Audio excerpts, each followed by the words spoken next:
José es un hombre de campo. Hace años heredó miles de hectáreas de tierra de parte de su padre, que a su vez las heredó de su padre, quien las heredó también de su padre, y así hasta llegar al primer José de la familia, que no las heredó de nadie, sino que las obtuvo por favores de amigos influyentes. Manuel vive en la ciudad. Hace unos meses ha decidido pedir un crédito para iniciar un emprendimiento. Incentivado por un amigo ingeniero agrónomo, Manuel busca dedicarse a la producción de soja para exportar. Luego de asesorarse adecuadamente sobre el cultivo de esta oleaginosa, inicia la búsqueda de campos para llevar adelante su emprendimiento. Las tierras que Manuel quiere utilizar son las más fértiles y cercanas a los puertos, desde donde se exporta la soja al mundo. Por sus bondades, estos campos son los más codiciados para la ganadería y, por sobre todo, para la agricultura. Luego de una extensa búsqueda, Manuel encuentra unas tierras que le parecen las indicadas y se sienta a negociar con su propietario, José. ¿Serán beneficiosas para Manuel las condiciones que exige José para arrendarle su campo? ¿Algún exponente de la historia del pensamiento económico podrá ayudarlo con su negociación?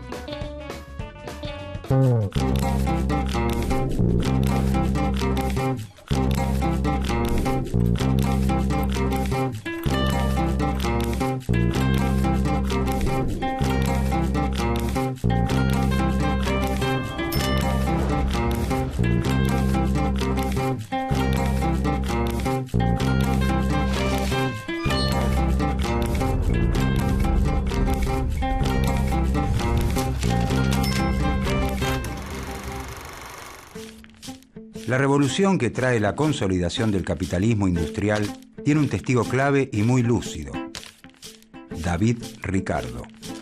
Nace en Londres en 1772. A los 14 años se inicia como agente de bolsa, la misma actividad que realiza su padre. Gracias a esta incursión, logra acumular una fortuna considerable. Si bien procede de una familia culta, no es un académico, sino un hombre de negocios. Después de leer La riqueza de las naciones de Adam Smith, se convierte en un apasionado autodidacta de la teoría económica de la época, traducida en su obra cumbre, Los principios de economía, política y tributación, de 1817. David Ricardo es testigo del desarrollo de la fábrica y de la producción maquinizada. Las fuerzas de la revolución industrial se han desatado de forma incontenible. El capitalismo se consolida definitivamente y se impone sobre los vestigios del régimen feudal.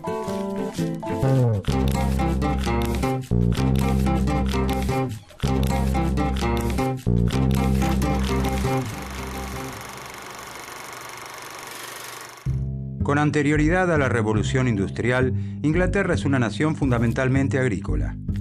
Allí todo se hace a mano. La tierra se cultiva a mano y a mano se fabrican las herramientas para cultivarla. La manufactura domina el campo y las ciudades. Hacia fines del siglo XVIII estalla la revolución industrial con epicentro en Inglaterra y desde allí se difunde hacia el resto de Europa occidental. El cambio en la técnica productiva que la caracteriza genera un gran impacto en la sociedad hasta entonces conocida, no solo en el nivel de producción alcanzado, sino también en las relaciones que establecen los hombres y las mujeres al desarrollar su actividad. Los cambios más importantes que se producen se vinculan con una innovación en la fuerza motriz utilizada. En 1769 se inventa la máquina a vapor y el mundo ya no volverá a ser el mismo. La máquina a vapor permite alcanzar niveles de energía y producción muy superiores a los conocidos. Esta se construye con hierro, y para fundir el hierro se utiliza carbón. De este modo, la nueva industria pasa a basarse en gran medida en el uso combinado del carbón, el hierro y el vapor. La manufactura, que se basa fundamentalmente en la reunión de trabajadores bajo un mismo techo y en la división de sus tareas, es desplazada por la gran industria. Las viejas herramientas manuales comienzan a ser suplantadas por la maquinaria. El sistema capitalista llega así a su madurez. Se expande el comercio de ultramar y se abren mercados en otros continentes. Inglaterra obtiene grandes ganancias y la acumulación de capitales en manos de sus mercaderes constituye una fuente de recursos que alimentará el gran salto de la industria. Este impulso productivo necesita de manos laboriosas que transformen las materias primas en productos finales.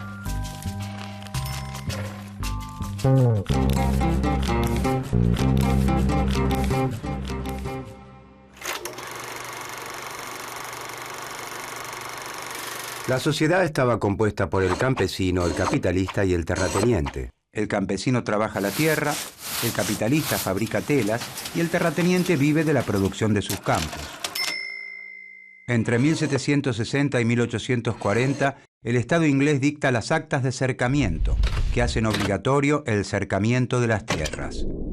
El campesino que vive por entonces en terrenos comunales, en los que goza de derechos de pastura y recolección de leña y caza, debe abandonarlos. La misma suerte corren otros pequeños productores que no disponen de los recursos necesarios para cumplir con la ley. Todos ellos son expulsados a las ciudades. El terrateniente implementa las nuevas técnicas de cultivo que generan el aumento de la producción agrícola. Esto le permite prescindir de una gran cantidad de trabajadores en sus campos y abaratar sus costos. Además, con el gran crecimiento en la producción y exportación de textiles de lana, el terrateniente comienza a reemplazar parte de los cultivos por ganadería, actividad que también requiere una menor cantidad de trabajadores. La gran expulsión de campesinos y artesanos empobrecidos de las aldeas da nacimiento a una masa de hombres y mujeres que no dispone de tierras ni de maquinaria. Solo cuentan con su capacidad de trabajo y necesitan venderla para su subsistencia y la de sus familias. De esta manera, se incrementa la disponibilidad de mano de obra para la industria y los servicios. El capitalista se ve favorecido por la gran masa de hombres y mujeres que ofrecen su fuerza de trabajo para subsistir y por la expansión de los mercados. El campesino pasa a trabajar en la fábrica del capitalista. Como el salario que recibe por su fuerza de trabajo no alcanza para la subsistencia de su familia, la mujer y los hijos del campesino también se emplean en la fábrica. El aumento de la producción, ya que se incorporan mano de obra y de nuevas maquinarias, le permite al capitalista expandir sus mercados y acumular capitales. La gran industria modifica también las relaciones sociales de producción. Las máquinas marcan los ritmos de trabajo y esto genera una tarea más parcializada y repetitiva. El campesino y su prole, que ahora trabaja como operaria de una fábrica, pierden de vista el producto final de su trabajo. Se convierten en un engranaje más del sistema. El capitalismo comienza a mostrar su lado más oscuro. Los hombres, mujeres y niños empleados en las fábricas viven en condiciones de miseria extrema. Carecen de una legislación laboral que los proteja, trabajan por extensas jornadas y sin las condiciones de higiene mínimas.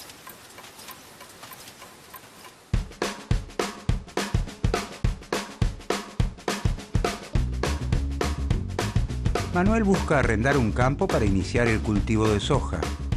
Por eso se sienta a negociar con José. José tiene varias opciones para arrendar sus tierras a productores agropecuarios, por lo que decide sentarse a escuchar la mejor oferta. Si bien la renta que Manuel le ofrece es alta y satisface las expectativas de José, otro productor supera esta oferta y termina arrendando los campos también para producir soja. Esto desmoraliza a Manuel, quien empieza a dudar del éxito de su emprendimiento. ¿Manuel debe insistir con la producción agropecuaria o le conviene buscar otra actividad? Las teorías de David Ricardo podrán ayudar a Manuel.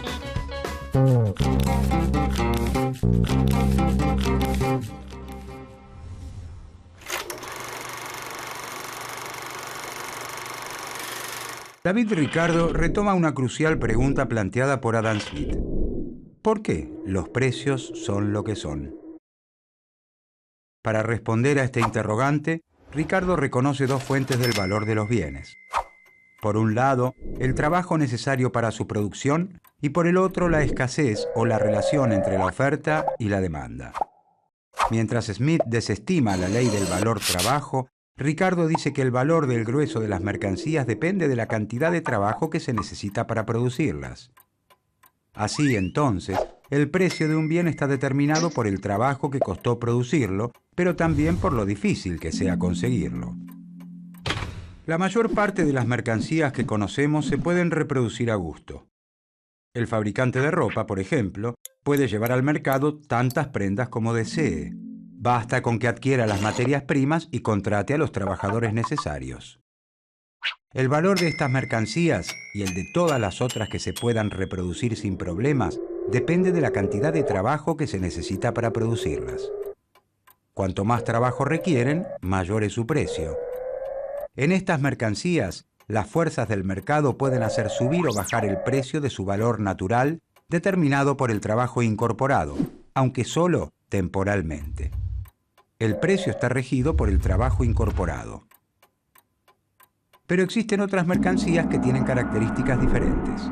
No pueden reproducirse fácilmente o no pueden reproducirse en absoluto. Si una partida especial de vinos Merlot cosecha 1983 de la región de Burdeos en Francia es de 3 botellas y son 9 los amantes del buen vino que quieren comprarlas, los demandantes competirán por quedarse con la preciada bebida y harán subir el precio hasta valores que pueden no tener ninguna relación con el trabajo que requiere su elaboración. En este tipo de bienes, el valor se determina por la escasez.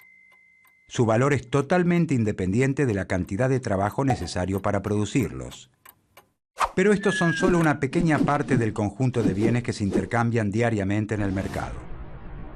El grueso de los productos puede ser multiplicado mediante el trabajo casi sin ningún límite, por lo que su valor, dice Ricardo, se rige por el trabajo incorporado y luego se divide entre los ingresos de las 3 clases sociales: el salario de los trabajadores, la ganancia de los capitalistas y la renta de los propietarios de la tierra.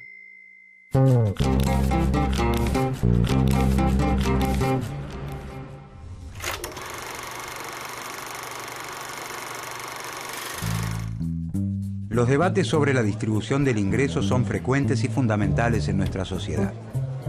Más allá de cuánto crece la riqueza generada por las sociedades, resulta clave observar quiénes son los que se apropian de esta mientras crece. ¿Qué porción reciben los trabajadores? ¿Cuánto los capitalistas? ¿Crecen más los salarios o las ganancias? La teoría de la distribución del ingreso es el aporte más original de la obra de Ricardo. Para llegar a ella, utiliza la clasificación de clases introducida por Smith: renta del terrateniente, beneficio del capitalista y salario del trabajador. A Ricardo le interesa fundamentalmente conocer la evolución de estos ingresos en el tiempo a medida que aumenta la población y, en consecuencia, el consumo.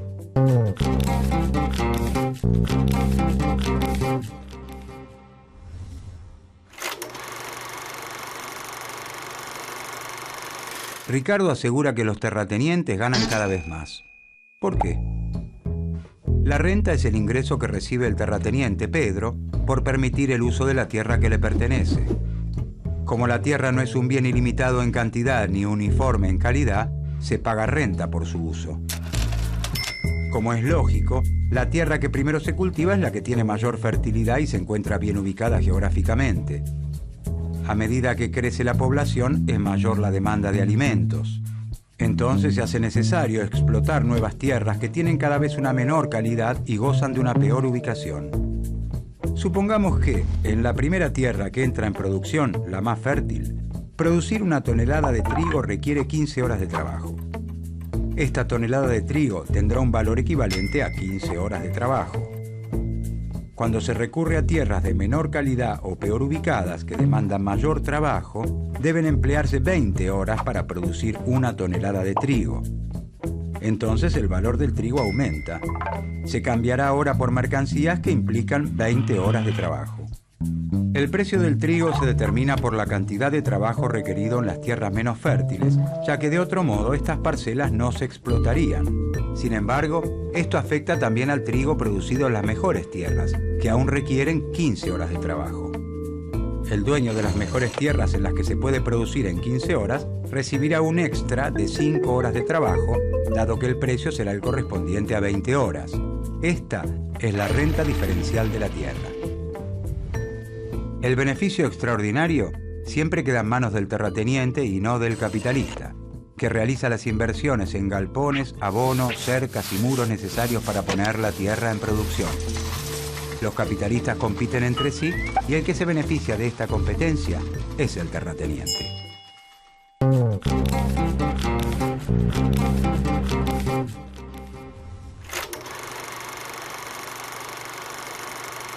Ricardo considera que el salario de los trabajadores tiende a ubicarse en un nivel que alcanza solo para cubrir las necesidades de subsistencia del obrero, ni más ni menos.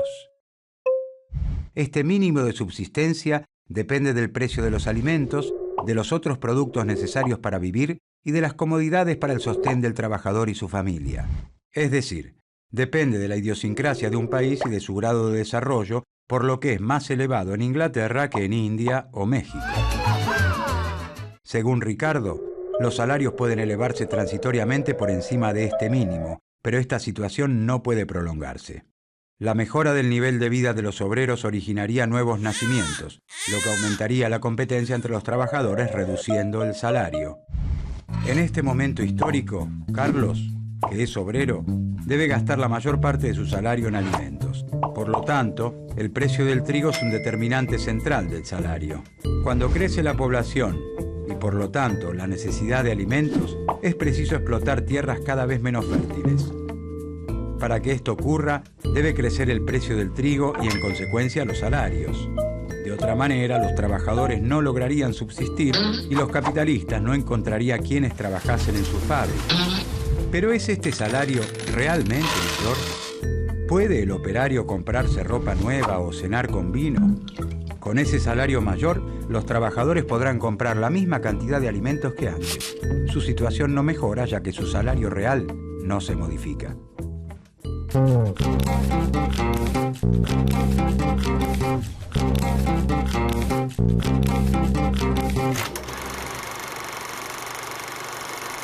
Ricardo afirma que el terrateniente se reserva los beneficios del progreso. A medida que el precio de los bienes agrícolas se incrementa, los salarios de los trabajadores aumentan para permitirles subsistir junto a sus familias. Estos salarios deben alcanzar para comprar el cereal a un precio mayor. Como los salarios aumentan, los beneficios del capitalista caen. ¿Por qué aumenta el precio de los cereales y la renta, lo que provoca un crecimiento de los salarios y una caída de las ganancias? Ricardo adjudica este fenómeno a las barreras proteccionistas a la importación de cereales, que permiten mantener alta la renta de la tierra y afectan a los poderosos industriales ingleses. Siempre que esté prohibido importar trigo de otros países, la necesidad de cultivar tierras de peor calidad llevará al aumento del precio del trigo. Esto beneficia a los propietarios de las tierras y perjudica al resto de la sociedad. Ricardo se opone al poder de los terratenientes y afirma que sus intereses están en oposición al interés general de la sociedad. Como remedio contra el aumento de la renta, propone el libre cambio, que en lugar de cultivar las tierras viejas, estrechas y gastadas de Inglaterra, se importen cereales provenientes de las tierras jóvenes e intactas del Nuevo Mundo, que producen a menor costo, como Argentina. Luego de una larga batalla por el libre cambio, la burguesía vence. Logra la abolición de las leyes sobre el trigo. La reforma realizada por el Parlamento inglés en 1831, que anula el impuesto aduanero sobre la importación de granos, significa la victoria de los capitalistas industriales sobre la aristocracia terrateniente inglesa.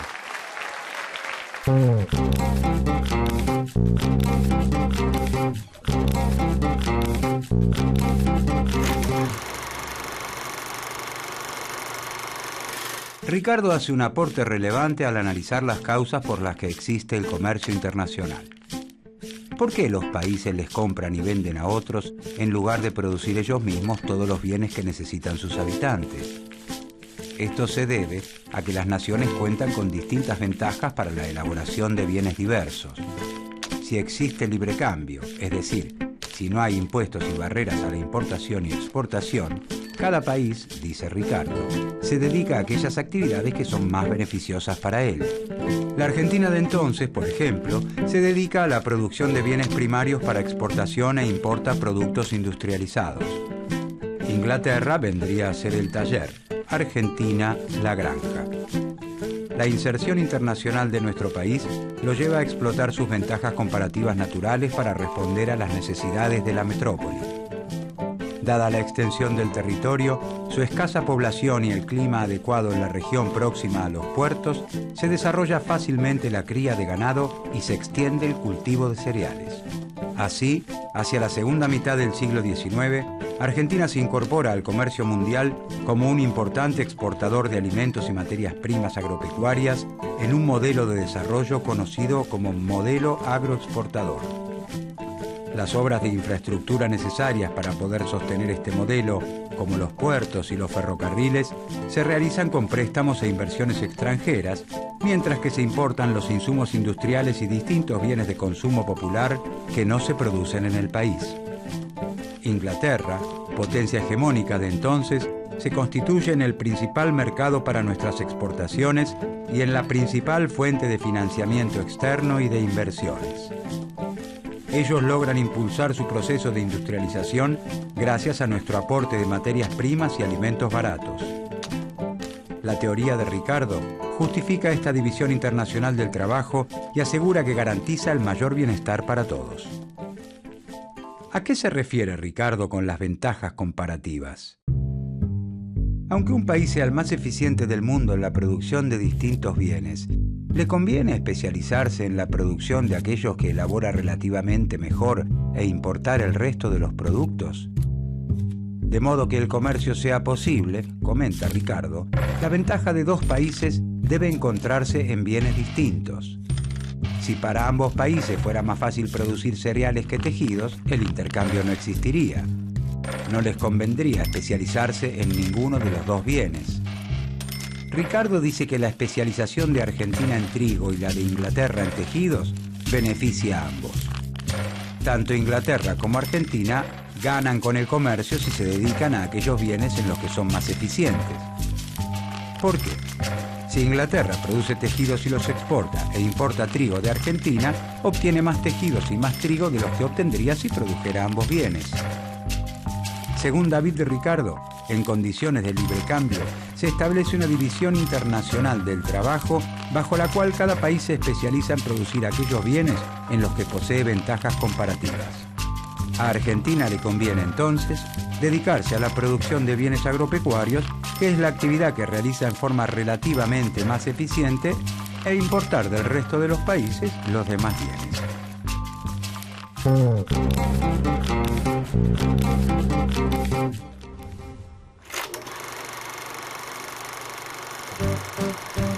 David Ricardo siguió siendo hasta 1870 el mayor inspirador, después de Smith, de la economía política.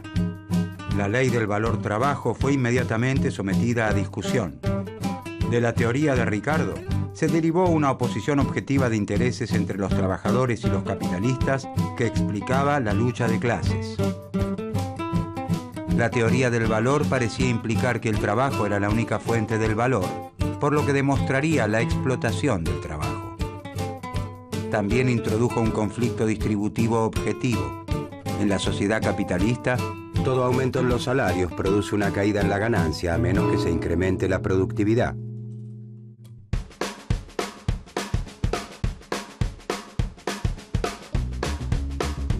Manuel decide continuar con su emprendimiento sojero. Amplía la búsqueda de terrenos y, ayudado por la expansión de este cultivo, encuentra unas tierras aptas en el norte del país. Como estas tierras no son tan fértiles como las de José y están alejadas de los puertos marítimos, la renta es menor, por lo que Manuel finalmente puede llegar a un acuerdo con el dueño de estas e iniciar el cultivo. Por otro lado, Manuel tiene que invertir más dinero en las diferentes etapas de la producción, ya que las condiciones y ubicación de las tierras lo obligan a realizar un trabajo más arduo. Sin embargo, ahora Manuel es consciente de que, gracias a las ventajas comparativas de Argentina en la producción agropecuaria, su emprendimiento tendrá éxito. Como el precio internacional de la soja se calcula según tierras menos productivas que las de Manuel, él sabe que una buena producción le asegura ganancia. A su vez, las condiciones internacionales del comercio de soja y la demanda de los países emergentes amplían aún más las posibilidades de progreso de Manuel. Mientras tanto, desde su campo, José el terrateniente hace cuentas en silencio y disfruta de los beneficios extraordinarios que sus tierras heredadas le proporcionan en un país donde la actividad agropecuaria marca el ritmo de la economía.